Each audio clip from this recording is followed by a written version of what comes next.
এই জন্য ওরা বলে হযরত আদম আলাইহিস সালাতু ওয়াস সালামের সর্বপ্রথম নাফরমানি করছেন, গুনাহ করছেন, তার সন্তানগণ গুনাহগার, ওরা মাসুম হতে পারে না। নাউজুবিল্লাহ।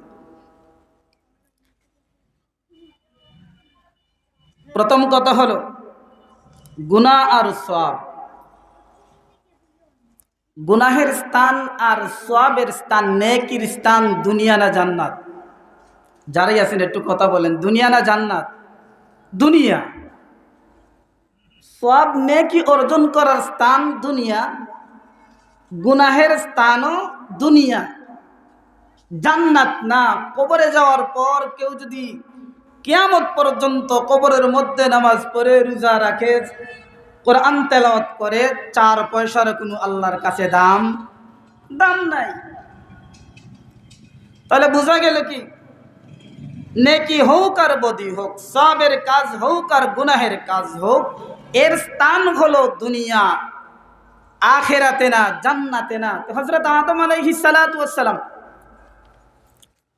আল্লাহর আইন, আল্লাহর নিষেধ অমান্য করছেন দুনিয়াতে না জান্নাতে? দুনিয়ায় না জান্নাতে, অতএব এটা গুনাহ হতে পারে না। সাধারণত আমরা দেখি আমাদের প্রত্যেকের ঘরে ছোট ছোট বাচ্চা আছে, 5-6 বৎসর 7 বৎসরের বাচ্চা। ওই ছোট বাচ্চা যদি কোনো অন্যায় অপরাধ করে, অসামাজিক কোনো কাজ করে, এই জন্য তাকে কোনো কেউ শাস্তি দেয় না? ওর কি মাসুম, তার কোনো গুনাহ নাই, ভুল চুক্তি নাই। কিন্তু ওই কাজ যদি কোনো 12, 14, 15 বৎসরের সন্তান করে, তাহলে কেউই ছাড় দিবে না, শাস্তির আওতায় নিয়ে আসবে। তাহলে সাধারণত আপনার আমার ঘর, বয়সের পার্থক্যের দরুন তারটা যেমন কোনো ধর্তব্য না, আপনি আমি ধমক দিই না, এটাকে অন্যায় মনে করি না। হযরত আদম আলাইহিস সালাতু ওয়াস সালাম, উনি তো নবী, আদম সন্তানদের পিতা, উনি যাই করেন না কেন জান্নাতে করছেন, এটা গুনাহ হতে পারে না। মুহতারাম হাজিরিন, এই জন্য খ্রিস্টানগণ বলে, যেহেতু আদম আলাইহিস সালাতু ওয়াস সালাম গুনাহ করছেন, তার সন্তানগণ গুনাহগার, ওরা মাসুম না, একমাত্র হযরত ঈসা আলাইহিস সালাতু ওয়াস সালাম ব্যতীত। কেন বলে, ঈসা আলাইহিস সালাতু ওয়াস সালাম বাপ ছাড়া আল্লাহর ইচ্ছায় মায়ের গর্ভে আসছেন, এই জন্য হযরত ঈসা আলাইহিস সালাতু ওয়াস সালামের কোনো গুনাহ নাই। কিন্তু বর্তমান জামানায় শুধু মুসলমান না, দিনের বহুত বড় একজন দায়ী, সারা বিশ্বে যাকে চিনে, ওই ব্যক্তির আকীদাই হলো নবীগণ গুনাহগার, মাসুম না। নাউজুবিল্লাহ বলে। বর্তমান যে জামানায় ফিতনা চলতেছে, তাবলীগ জামাত নিয়ে সাদ সাহেব, হযরত মাওলানা সাদ সাহেব, উনির আকীদা হলো যে মুহাম্মাদুর রাসূলুল্লাহ সাল্লাল্লাহু আলাইহি ওয়াসাল্লাম পর্যন্ত যত বিবাহ করছেন, সমস্ত বিবাহের আকিকা করছেন খেজুর দ্বারা। কিন্তু হযরত যায়েনব রাদিয়াল্লাহু তাআলা আনহার এই অলিমা করছেন খেজুরের দ্বারা, আর যায়েনব রাদিয়াল্লাহু তাআলা আনহার অলিমা করছেন আল্লাহর রাসূল খেজুর না, খেজুর না, দুম্বা পাকায়া। তাহলে এখানে তো নবীজি সাল্লাল্লাহু আলাইহি ওয়াসাল্লাম বেশ কম করছেন, তিনি গুনাহ করছেন। নাউজুবিল্লাহ বলেন। তো মুহতারাম হাজিরিন, খ্রিস্টানদের আকীদা লালন করে কেউ হকপন্থী হতে পারে? কথা বলেন না। হকপন্থী হতে পারে? হকপন্থী হতে পারে না। খ্রিস্টানদের আকীদা লালন করে কেউ মসজিদে দ্বীনের দাওয়াতের কাজ করতে পারে না। কথা বলেন না। খ্রিস্টানদের আকীদা অন্তরে লালন করে কেউ তাবলীগের দ্বীনের এত বড় একজন দায়ীর মুরব্বিয়ানা গ্রহণ করতে পারি না, আমরা তাকে মানতে পারি না। এই জন্য উলামায়ে কেরাম মাওলানা সাদ সাহেবকে বয়কট করছেন, ওনাকে আমির মানতে রাজি না, আমরা মানি না। মুহতারাম হাজিরিন, আল্লাহ তাআলা আপনাকে আমাকে সবাইকে সঠিক বুঝে হক দলের অনুসারী হয়ে দুনিয়ার জিন্দেগির ভিতরে যে যতটুকুই নেক আমল করি না কেন, হক্কানি উলামায়ে কেরামের সংস্পর্শে থেকে দুনিয়ার মধ্যে নেক আমল করে জিন্দেগি অতিক্রম করার তৌফিক দান করুক। সকলে বলি আমিন। মুহতারাম হাজিরিন,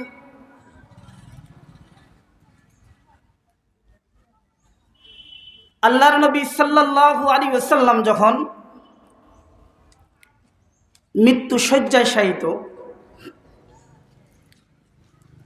এমন সময় নবীজি মুহাম্মদুর রাসূলুল্লাহ সাল্লাল্লাহু আলাইহি ওয়াসাল্লাম হযরত আলী রাদিয়াল্লাহু তাআলা আনহুকে ডাকলেন একটি তালা নিয়ে আসার জন্য। হযরত আলী রাদিয়াল্লাহু তাআলা আনহু থেকে হাদিস খানা বর্ণিত, আন্নান নবী সাল্লাল্লাহু আলাইহি ওয়াসাল্লাম লাম্মা সাকুলা ক্বাল ইয়া আলী আতিনি বিতাবাকিন উকতুবু ফীহি মা তাদিল্লু উম্মতি। আল্লাহর নবী সাল্লাল্লাহু আলাইহি ওয়াসাল্লাম যখন মৃত্যু শয্যায় শায়িত, এমত অবস্থায় হযরত আলী রাদিয়াল্লাহু তাআলা আনহু ডেকে বলেন,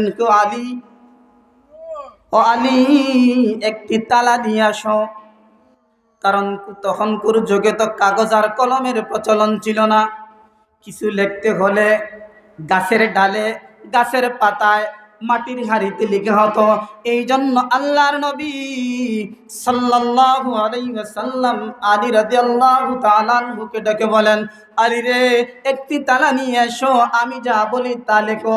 কারণ আমি যা বলবো আমার মরণের পর তোমরা যদি তা অনুকরণ করো, মেনে চলো, আমার উম্মত পথহারা হবে না, গুমরাহ হবে না, পথভ্রষ্ট হবে না।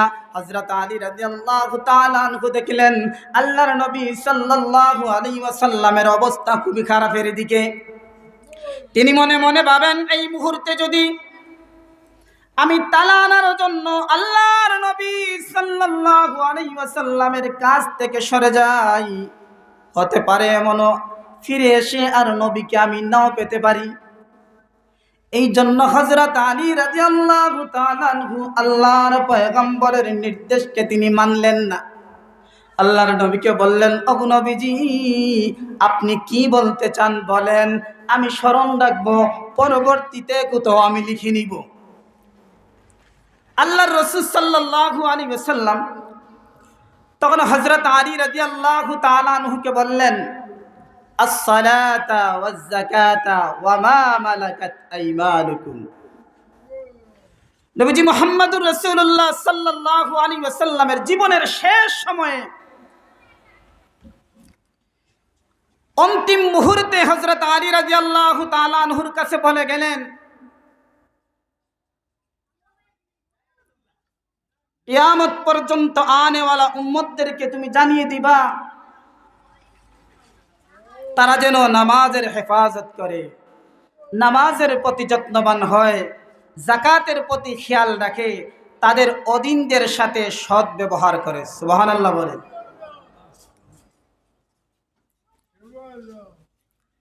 অতঃপর আল্লাহর নবী সাল্লাল্লাহু আলাইহি ওয়াসাল্লাম বলেন, এবং যে কালিমা পড়ে তোমরা সাক্ষ্য দিছো, এই কালিমার উপরে তোমরা মজবুত থাকবা, দৃঢ় থাকবা, অটল থাকবা, আল্লাহ তাআলা তোমাদের জন্য জাহান্নামকে হারাম করে দিবে। সুবহানাল্লাহ। মুহতারাম হাজিরিন, হযরত আলী রাদিয়াল্লাহু তাআলা আনহুর এই হাদিস থেকে, এই ঘটনা থেকে কয়েকটা বিষয় শিক্ষণীয়। প্রথম কথা হলো, একদল মানুষ যেমন পয়গম্বর আলাইহিস সালাতু ওয়াস সালাম পর্যন্ত সার দেন, এই সমালোচনা করে, আরেক দল মানুষ অতীত ছিল, বর্তমানে একদল মানুষ আছে, সাহাবায়ে কেরামকে ওরা সমালোচনা করে। তাদের জবান থেকে, হাত থেকে সাহাবায়ে কেরাম রেহাই পায় নাই। ওলামায়ে কেরামের তো সমালোচনা করতেইছে, সাহাবায়ে কেরামের পর্যন্ত সমালোচনা করে। নবীজি মুহাম্মদুর রাসূলুল্লাহ সাল্লাল্লাহু আলাইহি ওয়াসাল্লামের যুগে একদল মানুষ ছিল যারা সাহাবায়ে কেরামকে নিয়ে সমালোচনা করত। শিয়া যারা ছিল, ওরা হযরত আলী রাদিয়াল্লাহু, হযরত উমরে ফারুক রাদিয়াল্লাহু তাআলা আনহুর ব্যাপারে সমালোচনা করে।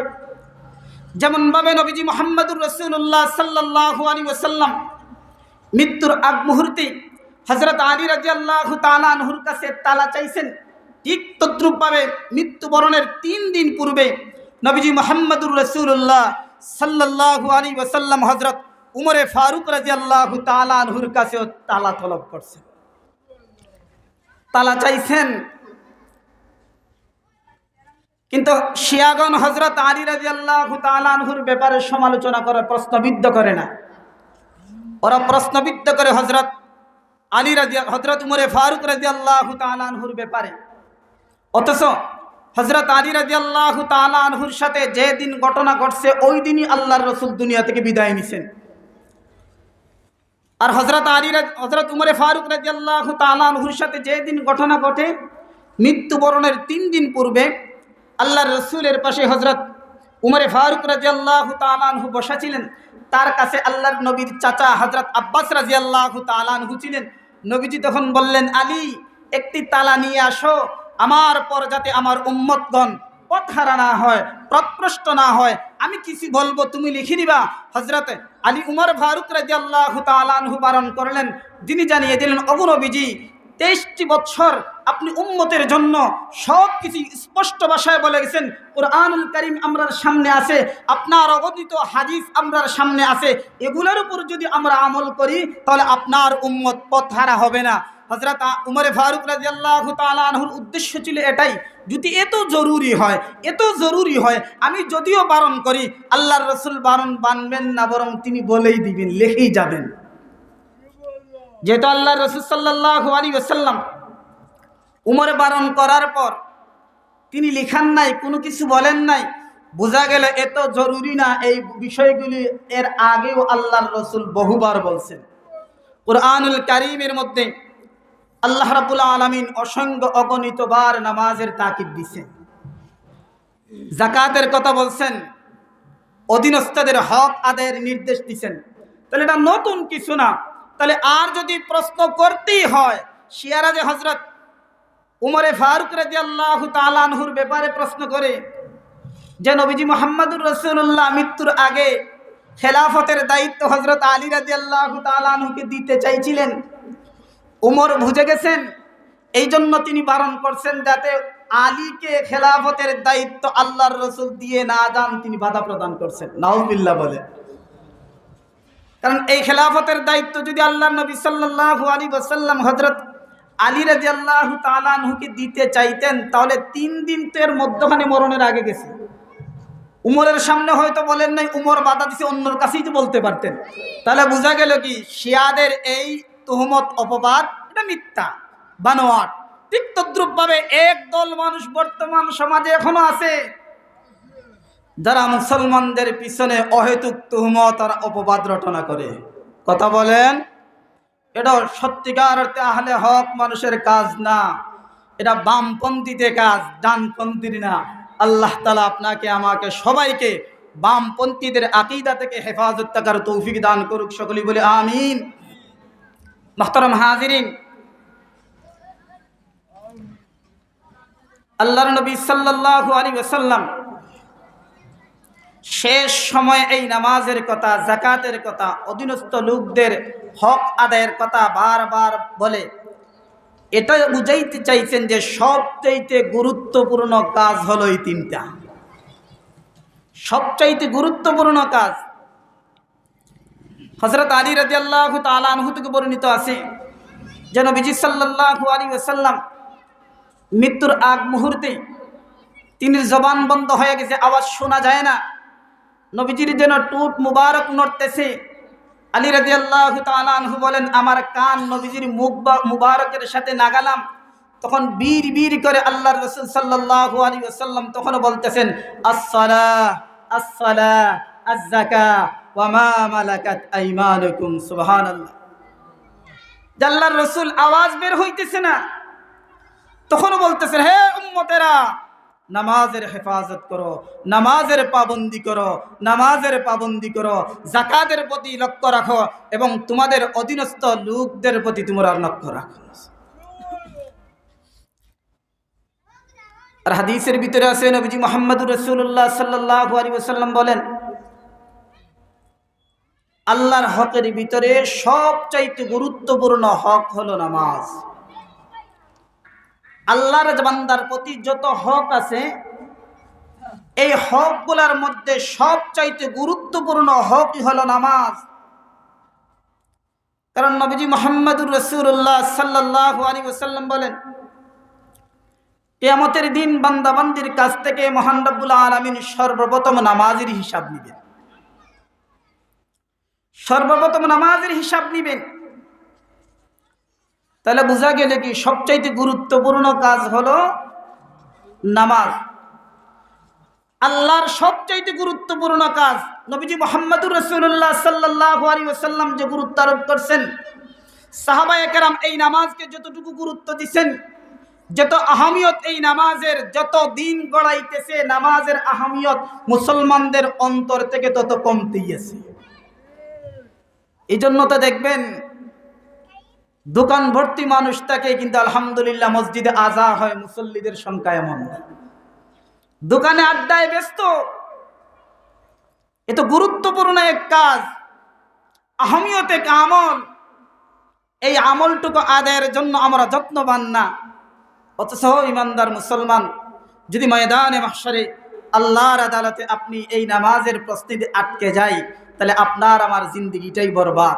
সব ঘাটে ঘাটেই আল্লাহর দরবারে আটকিতেই হবে। আল্লাহ রাসূল বলছেন, কেউ যদি নামাজের ব্যাপারে সে সফলতা অর্জন করে তাহলে সে সফল।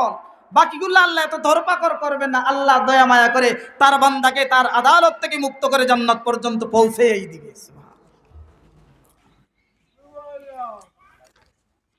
এই জন্য মুহতারাম হাজিরিন, বিশেষ করে আল্লাহর হক নামাজ, এই নামাজের প্রতি যখন আপনার অন্তরের ভিতরে আগ্রহ জন্মে, তখন একথা বলবেন না আজ না আগামীকাল, জোহর থেকে না মাগরিব থেকে, এভাবে বলা যাবে না। বরং যখনই আগ্রহ জন্মিবে সাথে সাথে আমলও নিয়োগ হয়ে যাবে, আমল শুরু করে দিবেন। কারণ আজকের কাজ কালকের জন্য ডাকবেন না। কারণ যদি এটা অন্তরের ভিতরে আসে, কারণ শয়তান তো আছে, নফস আপনার আমার দুশ্মন আছেই, ধোঁকা দিবেই। যদি শয়তান আইসা ধোঁকা দেয় বলে এখন জোহরের নামাজ আজ না, দুনিয়াবি আরো কি কাম কাজ আছে ওগুলো আটিয়ে নিয়ে আগামীকাল জোহর থেকে শুরু করবে, ভাববেন শয়তান আমার পিছু লেগে গেছে। আগামীকাল যখন আসবে আরেকটা অজুহাত দেখাবে, পরের দিন যখন আসবে আরেকটা অজুহাত দেখাবে। এইভাবে অজুহাত দেখাতে দেখাতে সময় এমনও হতে পারে নামাজি হওয়ার আগেই হয়তো মরণ হয়ে যাবে। এই জন্য মুহতারাম হাজিরিন, অন্তরে যখনই কোনো নেক কাজের আগ্রহ জন্মিবে সাথে সাথে নেক কাজ শুরু করে দিবেন। নবীজি মুহাম্মদুর রাসূলুল্লাহ সাল্লাল্লাহু আলাইহি ওয়াসাল্লাম তো হাদিসের মধ্যে বলেন, ইদা আসবাহাত ফালা তানতাজিরিল মাসাআ ওয়া ইদা আমসাইতা ফালা তানতাজিরিস সিবাহ ওয়া উদ্দা নাফসাকা মিন আসহাবিল কুবুর। বলে সকালের কাজ বিকালের জন্য আর বিকালের কাজ সকালের জন্য রাখবেন না। আমরা সবাই কবর পথের যাত্রী। কারণ বলা যায় না আসরের নামাজ আপনার আমার এই জমিনের ভিতরে পড়া নাও হতে পারে, এর আগেই মরণ এসে যেতে পারে। কথা বলেন ঠিক কিনা? এই জন্য যখনই নেক কাজের আগ্রহ অন্তরে জন্মিবে জাগবে, সঙ্গে সঙ্গে নেক কাজ করে ফেলা, শুরু করে দেয়া। আল্লাহ তাআলা আপনাকে আমাকে 5 ওয়াক্তের নামাজ পড়ার তৌফিক দান করুক, আমিন বলেন। মুহতারাম হাজিরিন, দ্বিতীয় বিষয় হলো যাকাত। পুঙ্খানুপুঙ্খু আপনার মালের হিসাব করে যাকাত দিবেন। কিন্তু অনেক মানুষ আছে ব্যবসায়ী, বিশেষ করে ব্যবসায়ী যারা, ওরা সম্পদের হিসাব করে না, একটা অনুমান করে যাকাত আদায় করে। অনুমান করে যাকাত আদায় করলে আপনার যাকাত আদায় হবে? আদায় হবে না। মালের পুঙ্খানুপুঙ্খুভাবে হিসাব করে যাকাত দিতে হবে। তৃতীয় বিষয় হলো অধীনস্থদের অধিকারের প্রতি লক্ষ্য রাখা।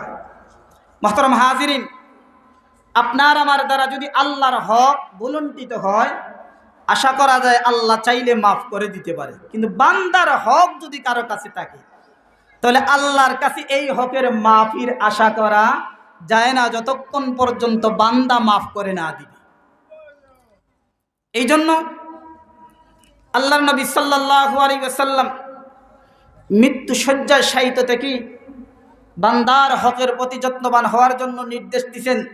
যে তোমাদের অধীনস্থ যারা আছে, দাস দাসী যারা আছে, তোমরা তাদের প্রতি যত্নবান হবা, তাদের প্রতি খেয়াল রাখবা।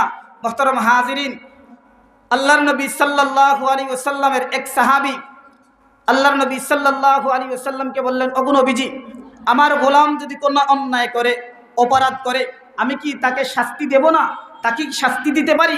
আল্লাহর রাসূল সাল্লাল্লাহু আলাইহি ওয়াসাল্লাম সাহাবীকে বললেন, হ্যাঁ, শাস্তি দিতে পারো, তবে তবে লক্ষ্য রাখতে হবে তার অপরাধের চাইতে যেন তোমার শাস্তি অধিক না হয়। যদি তার অপরাধের চাইতে শাস্তির পরিমাণ বেশি হয়, ময়দানে মাহশারে আল্লাহর আদালতে তুমি এর জন্য জবাবদিহি হবে। আর যদি অপরাধের চাইতে শাস্তি কম হয়, তাহলে তোমার হক আল্লাহর কাছে রয়ে গেল। আল্লাহর নবীর সাহাবী এই কথা শুনে নবীজি মুহাম্মদুর রাসূলুল্লাহ সাল্লাল্লাহু আলাইহি ওয়াসাল্লামকে বললেন, ওগো নবীজি, তাহলে তো শাস্তি দেয়া যায় না, কারণ তার অপরাধের পরিমাণ শাস্তি হলো কিনা আমি এটা আন্দাজ করতে পারবো না। তার চাইতে ভালো হবে গোলামকে আজাদ করে দেয়া। সুবহানাল্লাহ বলেন। আল্লাহ রাসূলের সাহাবী সঙ্গে সঙ্গে গোলামকে আজাদ করে দিলেন। এমনকি নবীজি মুহাম্মদুর রাসূলুল্লাহ সাল্লাল্লাহু আলাইহি ওয়াসাল্লাম যখন মক্কা থেকে হিজরত করে মদিনায় গেলেন, তখন হযরত আনাস রাদিয়াল্লাহু তাআলা আনহুর বাবা হযরত আবু তালহা এবং মা উম্মে সুলাইমা, ওরা দুইজন বসে পরামর্শ করতে যে আল্লাহর নবী সাল্লাল্লাহু আলাইহি ওয়াসাল্লামের তো কোনো খাদিম নাই, খেদমতের জন্য কোনো মানুষ নাই, আমাদের একটা সন্তান আছে, বয়স 10 বৎসর, আল্লাহর নবীর খেদমতে আমার সন্তানদেরকে পাঠিয়ে দেই, আল্লাহর রসুলের খেদমত করবে, আমার সন্তান উপকৃত হবে, নবীজি উপকৃত হবেন। তারা দুইজন পরামর্শ করে সকালবেলা নবীজি মুহাম্মদুর রাসূলুল্লাহ সাল্লাল্লাহু আলাইহি ওয়াসাল্লামের খেদমতে গেলেন, যাইয়া তার সন্তানের কথা বললেন খেদমতের জন্য। আল্লাহর রসুল গ্রহণ করলেন। হযরত আনাস রাদিয়াল্লাহু তাআলা আনহু বলেন, আমি যখন আল্লাহর নবী সাল্লাল্লাহু আলাইহি ওয়াসাল্লামের খেদমতের জন্য নবীজির খেদমতে গেলাম, তখন আমার বয়স ছিল 10 বছর। 10 বছর একাধারে নবীজির খেদমত করছি। এই 10 বছরের জিন্দেগিতে নবী মুহাম্মদুর রাসূলুল্লাহ সাল্লাল্লাহু আলাইহি ওয়াসাল্লাম কোনো একদিন আমাকে ধমক দিয়ে কথা বলেন নাই। সুবহানাল্লাহ, সুবহানাল্লাহ। মুখে বলা যত সহজ, আমলে পরিণত করা কিন্তু তত সহজ বিষয় না। এত দীর্ঘ সময় একজন মানুষ আপনার সাথে থাকবে, উলটপালট হতেই পারে, আপনার রাগ আসবে না, ধমক দিবে না, এমন হতে পারে না। আমরা 2-4 ঘন্টা, 2 ঘন্টা, 1 ঘন্টা, আধা ঘন্টা যদি কারোর সাথে চলি আর মিজাজের উল্টা হয়, কতই না ধমক দিই, কথা বলেন না। এই অল্প সময় পর্যন্ত বরদাস্ত করতে পারি না। কিন্তু হযরত আনাস রাদিয়াল্লাহু তাআলা আনহু নবীজি মুহাম্মদুর রাসূলুল্লাহ সাল্লাল্লাহু আলাইহি ওয়াসাল্লামের খেদমতে 10 বছর ছিলেন। তিনি বলেন, ওই 10 বছরের জিন্দেগিতে আল্লাহর রাসূল সাল্লাল্লাহু আলাইহি ওয়াসাল্লাম একদিনও আমাকে ধমক দেন নাই। সুবহানাল্লাহ, সুবহানাল্লাহ। আরেক হাদিসের ভিতরে বলেন যে একদিন মুহাম্মদুর রাসূলুল্লাহ সাল্লাল্লাহু আলাইহি ওয়াসাল্লাম আমাকে কোনো এক কাজে পাঠালেন। আমি নবীর খেদমত থেকে কাজে যাওয়ার জন্য মধ্যখানে ছোট ছোট বাচ্চারা খেলতেছে, তাদের খেলা দেখে আমিও খেলায় শরীক হয়ে গেলাম। নবীজির ওই কাজের কথা আমি ভুলে গেলাম। আল্লাহর রাসূল সাল্লাল্লাহু আলাইহি ওয়াসাল্লাম আমার জন্য অপেক্ষা করতেছেন। অপেক্ষা করতে করতে এক পর্যায়ে আল্লাহর রাসূল সাল্লাল্লাহু আলাইহি ওয়াসাল্লাম নিজেই ওই কাজ সেরে ফেললেন। নবীজি মুহাম্মদুর রাসূলুল্লাহ সাল্লাল্লাহু আলাইহি ওয়াসাল্লাম যখন নিজের কাজ নিজে সারছেন, সেরে আসতেছেন, তখন আমি খেলার মাঠ থেকে আল্লাহর রাসূলকে দেখে ভয় পেয়ে গেলাম, আতঙ্কিত হয়ে গেলাম। খেলা সেরে নবীজি মুহাম্মদুর রাসূলুল্লাহ সাল্লাল্লাহু আলাইহি ওয়াসাল্লামের কাছে আসলাম। আসার পর আল্লাহর রাসূল সাল্লাল্লাহু আলাইহি ওয়াসাল্লামকে এসে বললাম, ইয়া রাসূলুল্লাহ, ওগো নবীজি, আমি ভুলে গেছি, এখনই কাজ করতেছি। আল্লাহর রাসূল সাল্লাল্লাহু আলাইহি ওয়াসাল্লাম বললেন, অসুবিধা নাই, কাজ আমি সেরে ফেলছি। সুবহানাল্লাহ।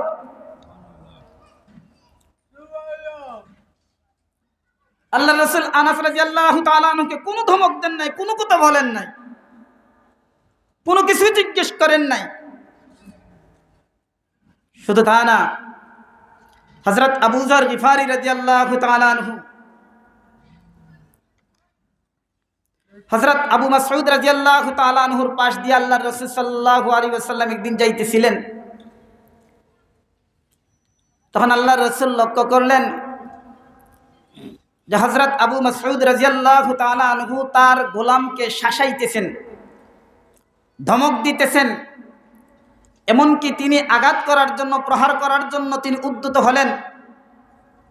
তখন নবীজি মুহাম্মদুর রাসূলুল্লাহ সাল্লাল্লাহু আলাইহি ওয়াসাল্লাম দেখে বললেন, আল্লাহু আকদারু আলাইহি মিনকা আলাই।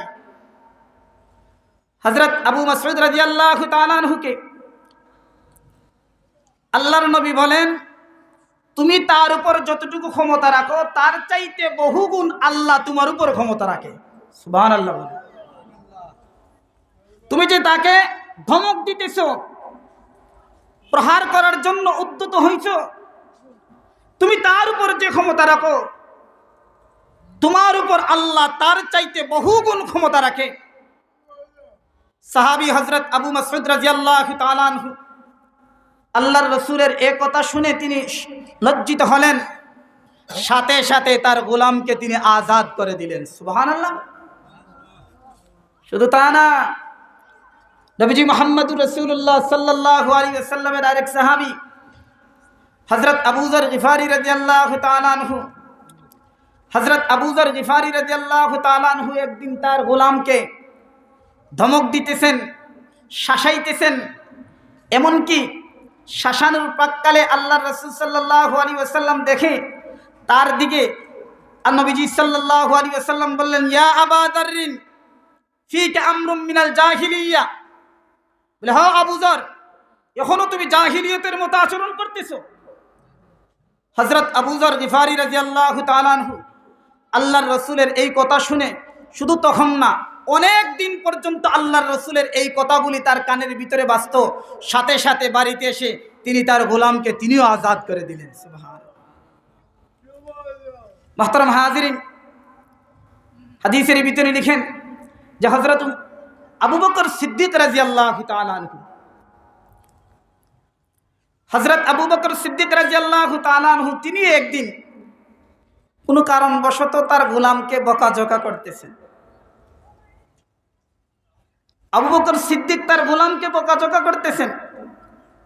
আল্লাহর রাসূল সাল্লাল্লাহু আলাইহি ওয়াসাল্লাম দেখে ফেললেন, শুনে ফেলে নবীজি সাল্লাল্লাহু আলাইহি ওয়াসাল্লাম আবু বকর সিদ্দিক রাদিয়াল্লাহু তাআলা আনহুকে সম্বোধন করে বলতেছেন, লাআনিন ওয়াস সিদ্দিকিন কাল্লা ওয়া রাব্বিল কাবা।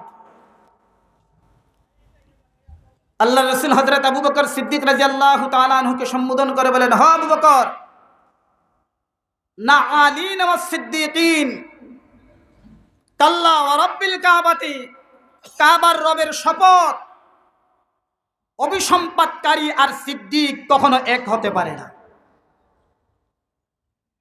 যখন নবীজি সাল্লাল্লাহু আলাইহি ওয়াসাল্লাম বলেন সিদ্দিক আর লানত,কারী এই দুই গুণ এক ব্যক্তির হতে পারে না, এই কথা শুনে হযরত আবু বকর সিদ্দিক রাদিয়াল্লাহু তাআলা আনহু ক্রন্দন শুরু করে দিয়েছেন। তিনি ক্রন্দন শুরু করে দিয়েছেন। কাঁদতে কাঁদতে হযরত আবু বকর সিদ্দিক রাদিয়াল্লাহু তাআলা আনহু তার ওই গোলামকে তো আজাদ করছেন, পরবর্তীতে তিনি আরো কয়েকটি গোলাম ক্রয় করে আজাদ করে দিয়েছেন। সুবহানাল্লাহ, সুবহানাল্লাহ। মুহতারাম হাজিরিন, এটাই হলো সাহাবায়ে কেরাম।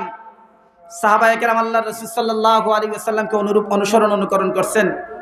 তে নবীজি মুহাম্মদুর রাসূলুল্লাহ সাল্লাল্লাহু আলাইহি ওয়াসাল্লামের দেখেন শেষ নির্দেশ, শেষ ওসিয়ত ছিল, হে উম্মতেরা, নামাজের প্রতি যত্নবান হও, নামাজের প্রতি যত্নবান হও, যাকাতের প্রতি খেয়াল দেখো, তোমার অধীনস্থ লোকদের প্রতি তুমি খেয়াল দেখো।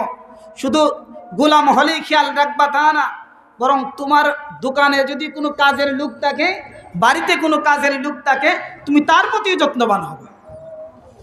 কারণ আল্লাহর রাসূল সাল্লাল্লাহু আলাইহি ওয়াসাল্লাম বলেন, তারা হলো তোমাদের ভাই। তাহলে এক ভাই আরেক ভাইয়ের সাথে তো ভাইমূলক আচরণই হবে। তুমি যা খাবা তাকে তাও খাওয়াবা, তুমি যা পরবা তাকে তাই পরাবা।